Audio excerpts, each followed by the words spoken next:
आप सभी को अपना चैनल डीएम हब में स्वागत है। जैसा कि आप सभी को पता है कि हम लोग के लिए बिहार पुलिस का वैकेंसी आ चुका है, उसका फॉर्म भी भरा चुका है। तो उसके लिए डीएम हब जो है, आपको जो डीएम हब है वह आपके लिए जो लाया है पहला practice set previous year MCQ questions. ठीक है, तो आपको बता दें सबसे बड़ी बात कि बिहार पुलिस के लिए जो सीट है वह 19,838 सीट है, जैसा कि आप सभी विद्यार्थी को पता है। ठीक है, तो हम अभी जो आपको स्टार्ट करेंगे वह मेरा यह डीएम हब का यह पहला सेट होगा बिहार पुलिस का। यह प्रीवियस ईयर्स क्वेश्चंस आपको प्रैक्टिस कराया जाएगा, जिसमें हम आपके लिए लेकर आए हैं सामाजिक विज्ञान, जिसको बोलते हैं आप लोग जीके यानी सामान्य अध्ययन।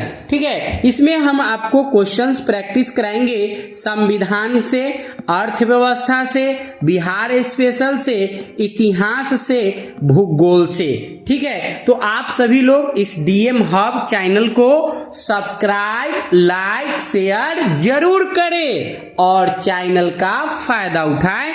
आपको पूर्णतः बिहार पुलिस स्पेशल तैयारी कराया जाएगा। यहाँ पर अभी हमने आपको एमसीक्यू क्वेश्चन प्रैक्टिस कराएंगे और साथ ही साथ आपको सब्जेक्टिव क्लास का भी वीडियो अपलोड करेंगे। तो आप देर न करें और इस चैनल को सब्सक्राइब, लाइक, शेयर जरूर करें। तो चलिए हम लोग स्टार्ट कर रहे हैं क्वेश्चन नंबर 1 से, और यहाँ पर हिस्ट्री से आपको अभी क्वेश्चंस यानी इतिहास से अभी आपको क्वेश्चंस प्रैक्टिस हम कराएंगे। तो हमारे सभी प्रतियोगिता भागी स्पेशल बिहार पुलिस का यह फर्स्ट वीडियो होगा, तो यह डीएम हब को लाइक, सब्सक्राइब, शेयर करें। आप हमें इतना सहयोग करें और मैं आपके लिए सहयोग करने के लिए तैयार हूं। तो देर न कीजिए और समय को देखते हुए अब आपका क्वेश्चन जो है हम स्टार्ट कर रहे हैं। तो हमारे सभी प्रतियोगिता भागी जल्दी से क्लास को ज्वाइन कर लीजिएगा और चैनल को लाइक, शेयर जरूर कीजिए। देखिए आपके सामने में पहला क्वेश्चन जो है, ध्यान दीजिएगा, पहला क्वेश्चन है, पढ़िएगा कि प्रथम मगध साम्राज्य का उत्कर्ष किस शताब्दी में हुआ था। प्रथम मगध साम्राज्य का उत्कर्ष किस शताब्दी में हुआ था। ए ऑप्शन है आपका ईसा पूर्व 4वीं शताब्दी, बी ऑप्शन है ईसा पूर्व 6वीं शताब्दी, सी ऑप्शन है ईसा पूर्व 2री शताब्दी और डी ऑप्शन है ईसा पूर्व 1ली शताब्दी। क्वेश्चन को हम लोग बहुत बारीकी से पढ़ेंगे, समझेंगे, फिर जवाब देंगे। जल्दीबाजी नहीं करेंगे, जल्दीबाजी में सब कुछ गलत हो सकता है। तो चलिए बताइएगा सही जवाब क्या होगा। तो सही जवाब जो है आपका ऑप्शन नंबर यहाँ पर बी जो है वो आपका सही जवाब है, ऑप्शन नंबर बी। मगध साम्राज्य का जो प्रथम मगध, यहाँ पे मगध साम्राज्य का उत्कर्ष किस शताब्दी में हुआ था, तो ईसा पूर्व 6वीं शताब्दी में हुआ था, यानी ऑप्शन नंबर बी जो है आपका सही जवाब है। और मगध साम्राज्य का जो प्रथम साम्राज्य जो थे वह हर्यक कुल के थे।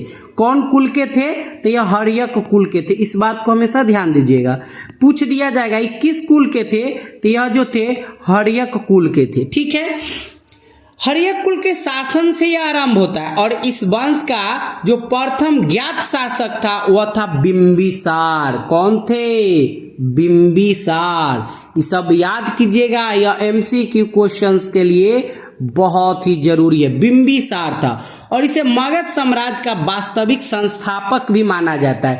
अगर आपसे क्वेश्चन पूछ दिया जाए कि मगध साम्राज्य का वास्तविक संस्थापक कौन है, तो यही है बिंबिसार, इन्हीं को माना जाता है। तो आपका प्रथम नंबर क्वेश्चंस का जो सही जवाब है वो ऑप्शन नंबर जो है बी ऑप्शन सही है। अब हम लोग दूसरे क्वेश्चन की इधर चलते हैं। प्रश्न संख्या जो है आपका नेक्स्ट क्वेश्चन, ध्यान दीजिएगा।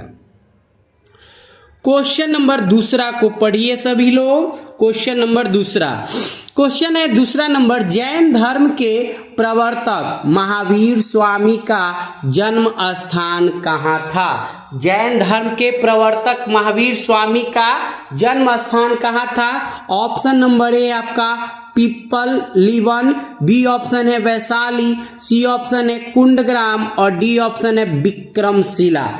बताएंगे सही जवाब क्या है? और सही जवाब है आपका यहाँ पर option number C, right answer Kundgram. Jain धर्म के जो प्रवर्तक है महावीर, वह उनका स्वामी का जो जन्म स्थान था वह कुंडग्राम में हुआ था।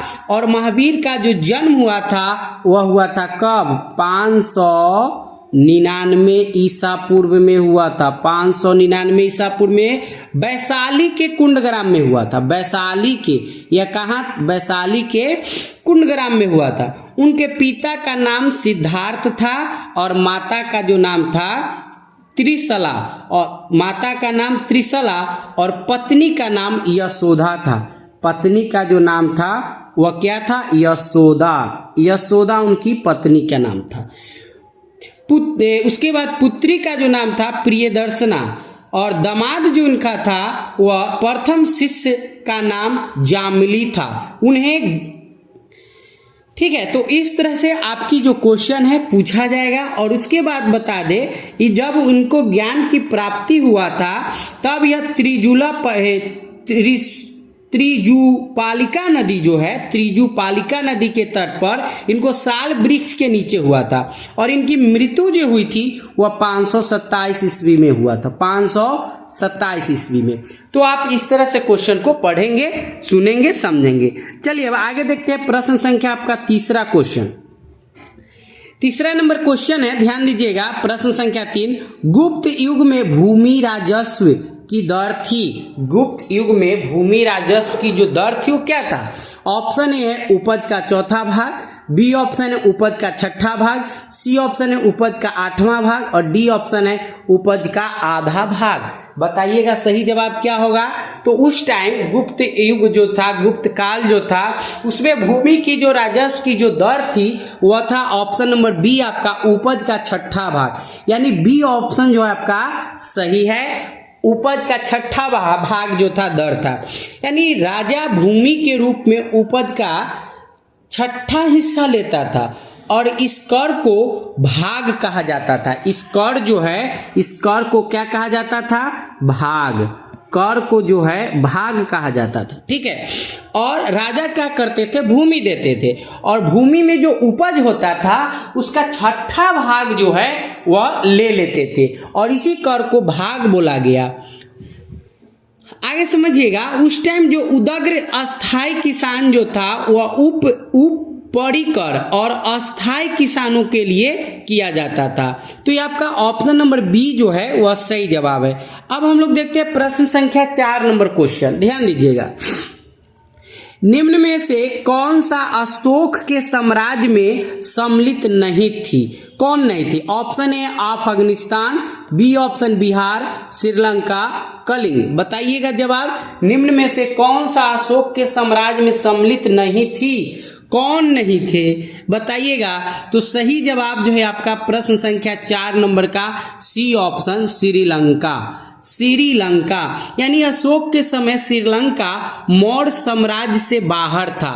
अशोक के शासन काल में श्रीलंका जो थे मौर्य साम्राज्य से बाहर थे और श्रीलंका में अशोक का जो समकालीन शासक था तीसस था और अशोक ने महेंद्र तथा संघमित्रा को श्रीलंका बौद्ध धर्म प्रचार के लिए उस टाइम भेज दिया था और कलिंग को अशोक ने विजय कर दिया। यानी उस टाइम जो बताया गया यह ऑप्शन नंबर आपका सी जो है वह सही जवाब है। आगे ध्यान देते हैं प्रश्न संख्या 5 नंबर क्वेश्चन। प्रसिद्ध 10 राजाओं का युद्ध किस नदी के तट पर लड़ा गया? क्वेश्चन है प्रसिद्ध 10 राजाओं का युद्ध किस नदी के तट पर लड़ा गया था? ए ऑप्शन है आपका गंगा, बी ऑप्शन है ब्रह्मपुत्र, सी ऑप्शन है कावेरी और डी ऑप्शन है आपका परुशनी। बताइएगा सही जवाब क्या होगा? और सही जवाब है यहाँ आपका ऑप्शन नंबर डी जो है वह सही जवाब है, ऑप्शन नंबर डी परुशनी जो है। यानी ऋग्वेद के 8वें मंडल में परुशनी यानी रावी नदी के तट पर लड़े गए थे। कहाँ पे लड़े गए थे? रावी नदी के तट पे। कहाँ पे? ध्यान दीजिएगा, तो यह रावी नदी के तट पे लड़े गए थे, रावी नदी के तट पे लड़े गए थे। तो इस बात को आप ध्यान दीजिएगा। और 10 राजा युद्ध का वर्णन है और यह युद्ध भरत वंश के राजा सुदास तथा अन्य 10 राजाओं के समूह के बीच लड़ा गया था। तो डी ऑप्शन आपका सही जवाब है। आगे ध्यान देते हैं प्रश्न संख्या हम लोग 6 नंबर क्वेश्चन। 6 नंबर क्वेश्चन में ध्यान दीजिएगा कि इल्तुतमिश ने बिहार में अपना प्रथम सूबेदार किसे नियुक्त किया था?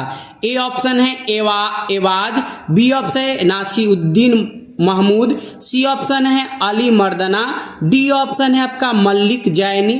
तो बताइएगा सही जवाब क्या है? और सही जवाब है यहाँ आपका ऑप्शन नंबर डी जो है वह सही जवाब है, मलिक जैनी, यानी डी ऑप्शन आपका सही जवाब है।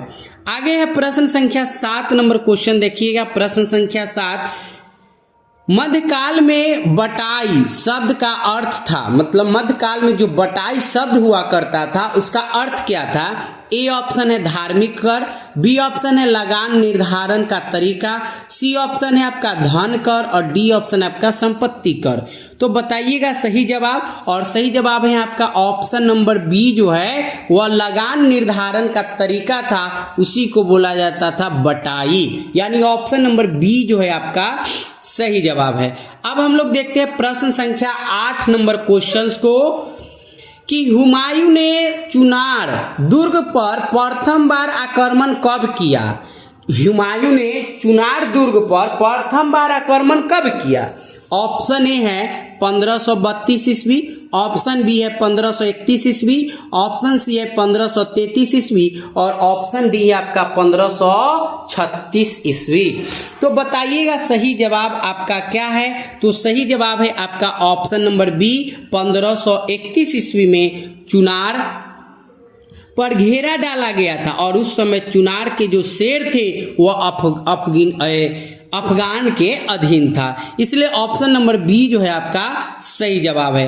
आगे देखते हैं हम लोग प्रश्न संख्या 9 नंबर क्वेश्चन आपके सामने में, क्वेश्चन नंबर 9 ध्यान दीजिएगा। क्वेश्चन है कि अकबर ने बंगाल तथा बिहार को मुगल साम्राज्य में मिलाया, ठीक है, तो क्या है, कब मिलाया था? ए ऑप्शन है 1590 ईस्वी में, बी ऑप्शन है 1575 ईस्वी, सी ऑप्शन है 1576 ईस्वी और डी ऑप्शन है आपका 1572 ईस्वी।